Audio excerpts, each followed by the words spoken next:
Thank you very much, and it is amazing to be able to see all of you guys. I know that we love this time of year.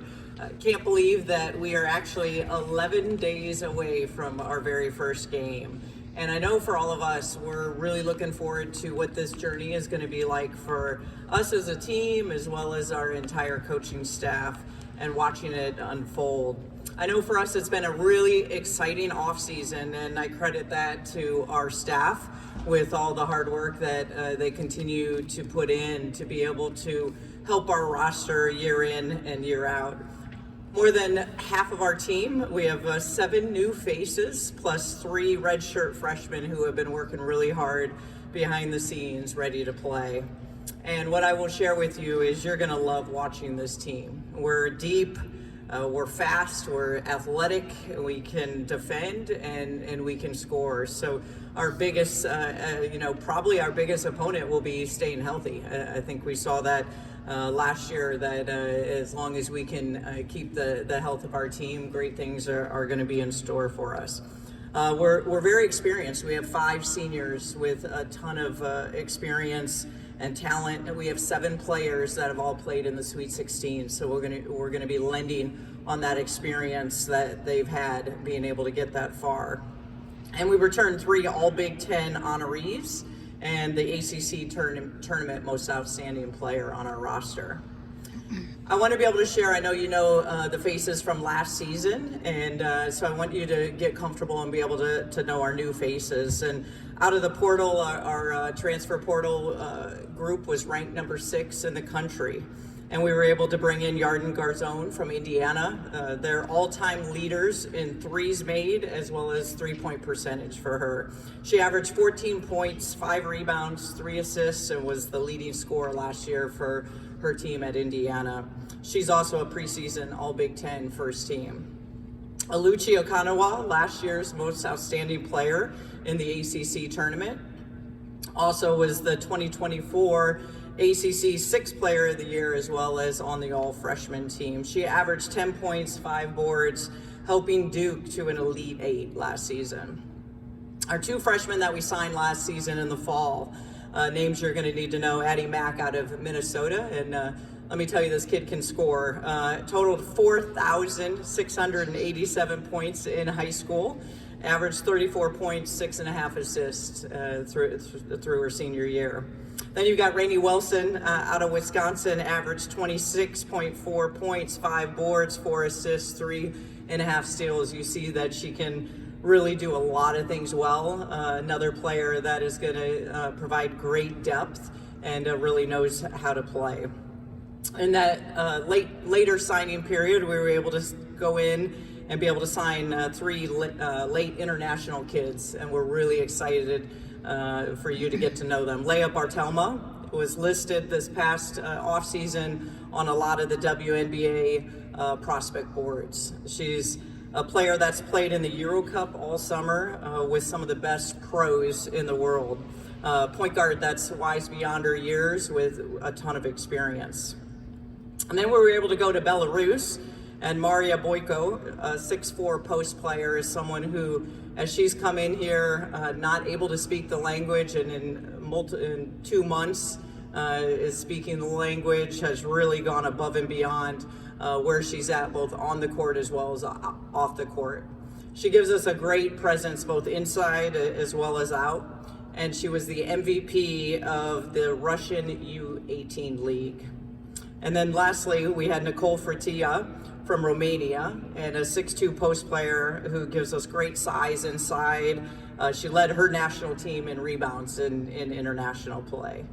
So we really feel very good going into this. Like I said, the status of our health is going to be important, but our non-conference and our conference is going to get us prepared. You saw last year, we had 11 teams out of the Big Ten that made the NCAA tournament. When you get into Big Ten play, you're going to see it every single night, needing to be able to step up and play. And we currently have 6 teams that are all ranked in the AP poll that we're going to see. And then as the season unfolds, I'm sure there will be many more.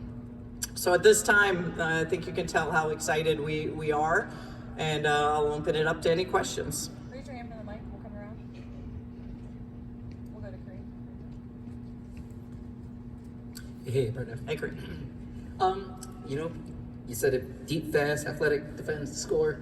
Can you give us a little insight on just the style that you're hoping to play, and also kind of on the defensive end? Because we know in the past that you've kind of liked to be aggressive and trap and play full court and all that kind of stuff. So just kind of what you envision at this point of the year. Yeah, last year we were second in scoring in the Big Ten. We averaged 80.4 points per game. USC was 80.6.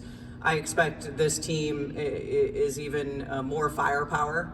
I think that average will be up. I think you'll see on the floor where every player that's on the floor can score for us this season. So you're going to see a lot of different weapons that we're going to be able to unfold. And where we're probably most excited is the depth on the defensive end.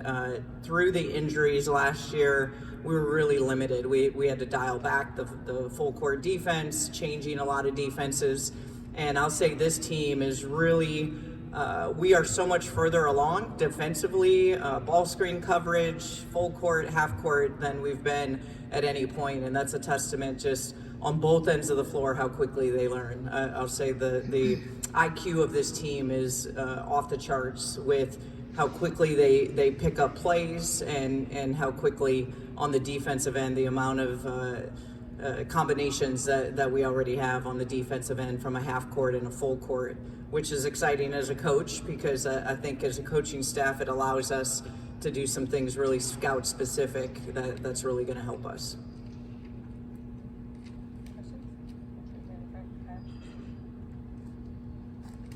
To get even more specific about tactics, Yarden with her size, but then also her shooting, what possibilities, especially in spacing, do you think she can offer you guys on offense? Yeah, I think we're really fortunate with both Yarden and Sailor. They're going to allow us to be able to manipulate a lot of things both inside and outside because of their size. And it's really going to be kind of picking on the matchups as you see a smaller guard or the ability to take somebody off the bounce, be able to go in and post them up. And I love that they both go rebound for us. So you're going to have a lot of great combinations. And, from both of them, that specifically, they can shoot the three so well. So you have to be able to respect that. But there's so many more elements to their game that is going to make us really dangerous. Hey, Coach. You kind of mentioned the talented transfer class that you guys have this year. With the transfer rules now, how have you guys kind of changed your philosophy in the offseason regarding the transfer portal? And then I want to know what happened with the Gracie Merkel commitment. I don't think you've commented on that yet.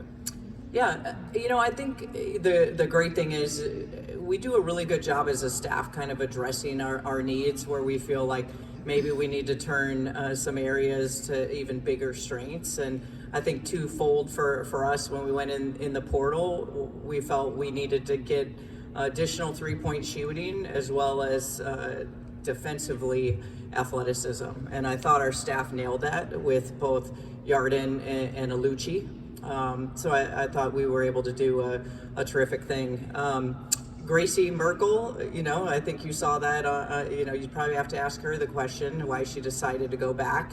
The rules in play for now that she signed and committed to us, and then after 6 to 8 weeks had a change of heart and decided to go back to Penn State.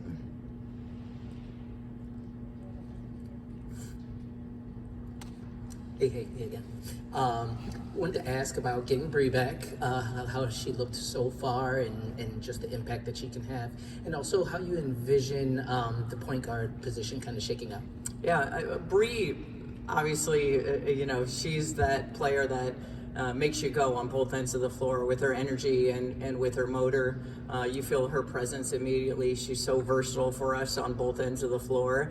Like anything else that Bree's ever done, she's put her head down, not felt sorry for herself, and has just worked and is ahead of schedule. But we all know with an ACL, she had that surgery late January. A lot of times it's a full year before you're fully recovered. So, we're going to do what's in the best interest for Bree, and that's just continuing to watch her and her timetable. But she's doing a phenomenal job. Trying to remember your second question. Point guard. Point guard. I think, again, how different things unfold. And, Kendall Walker redshirted last year, so we actually have 3 freshman point guards, which I will say for me and our staff is a phenomenal luxury when you think about the course of all 3. They're all different. They all bring different intangibles, which is what you want. You don't want your point guards to be the same.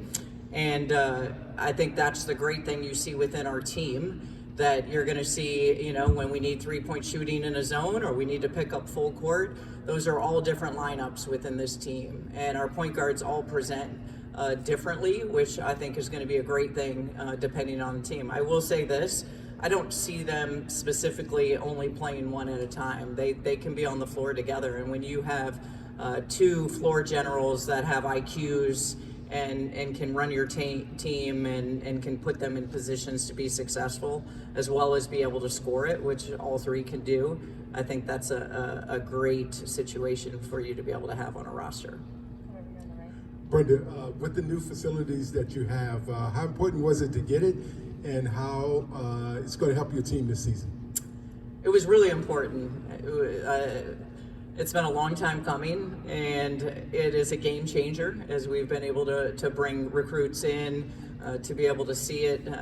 It's first class all the way. I think, as you talk to our players, this is their second home. They spend so much time here. These players come in here to want to play at the next level, and to be able to have all the amenities that are in play in this brand new facility, and all the way from, their locker room, lounge, weight room, as well as the recovery system. So it's first class, and it's a game changer for us. Hey Brenda, recruiting has always been the lifeblood of any program. It's probably even more so now. You can agree or disagree given the landscape. If you had a pie chart of the time and resources you put into things, what percentage would recruiting be on that pie chart? I don't think that's changed. I mean, even though the climate has changed, I would put that pie chart at probably 85%. Recruiting is every day. It's an everyday, on the players that you're recruiting. I think it's changed a little bit through high school as well as out of the portal, but I think, like you were able to see this year for us, there were a lot of positives. Obviously, when the change happened with Gracie Merkel, I feel really grateful that we were able to go find 2 awesome players to be able to add to this team that have made, both Maria and Nicole have made terrific impacts within our team. So I think it allows you within your roster to be able to, based on your connections and based on how you work, and I know how hard our staff works, you're able to really, put a lot of great pieces together.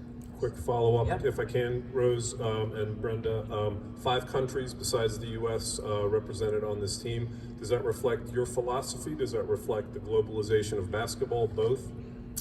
Yeah, we've traditionally had 2 or 3 players internationally on our roster every year. So that element hasn't changed. Where it has changed is the climate overseas.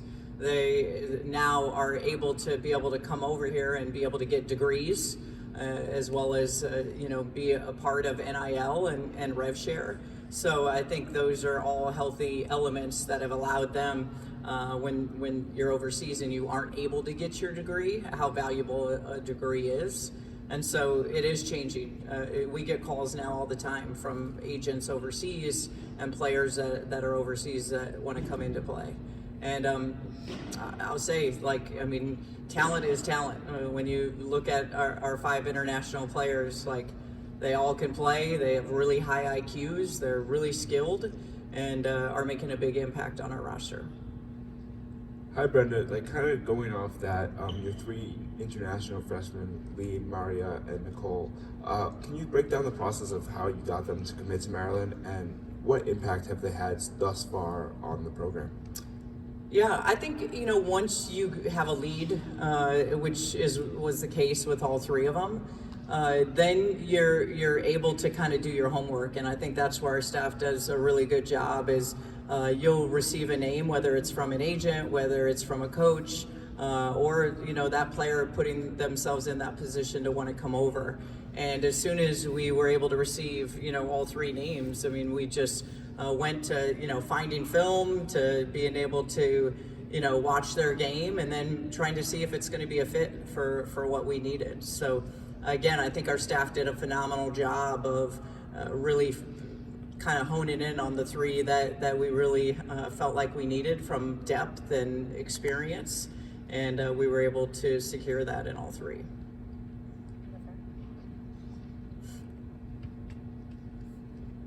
Continuing to go down this topic, I think in the past it was more common for a coach to sort of recruit from one country like Australia or recruit from various European countries. I mean, we're talking about several different countries, and obviously Yarden comes from Israel. What is it like trying to do team connection, team bonding with a group that is that diverse, that has so many different native languages? And I mean, does the language of basketball kind of make it all work? I mean, how does that work? I've always loved it when we've had on our team. I mean, that's what makes a team so special, are the differences, and that we come from every walk of life, right? And internationally, there's different cultures as well for us all to be able to learn and be able to adapt with. I give a lot of credit, well, one, to the University of Maryland, the system that we have in play to be able to help these players come in and transition, to be able to see Maria come in with very little English, to now see the conversations you can have with her is truly something really special to be able to watch unfold. And then I credit this team, because I think they were very intentional. We always are as a staff. These rosters every year, we're very intentional with the bonding and the team building, and the chemistry is really important. We don't want to lose that out of our culture. But this team, from the minute they stepped foot on campus this summer, they took it. And this is where you see a team that knows how to separate with their chemistry. We didn't have to provide it this summer, because they already were there. Like, I think, Yarden coming in, she knew what it was like her freshman year at Indiana, and what that feels like. So as she came in, and all of our players did this, Mira McLean is international relations. Like, she wants to speak as many languages with her teammates that she possibly can. And like, when you talk about the chemistry that they've had in this summer, it has been to bond, to spend that time together, to make everyone comfortable. And they all came over at different times because of schedules. The international team, some of our players were here in June, our freshmen came in June, they were welcomed in, right? And then when our international players came in, sometimes it was early August. Maria and Nicole were right before school started, and they just continued to welcome them in and get them as comfortable as they could behind the scenes. So it's a sign of a really elite team when you understand, how important that is off the court. And honestly, you can see that chemistry on the court because they're so close.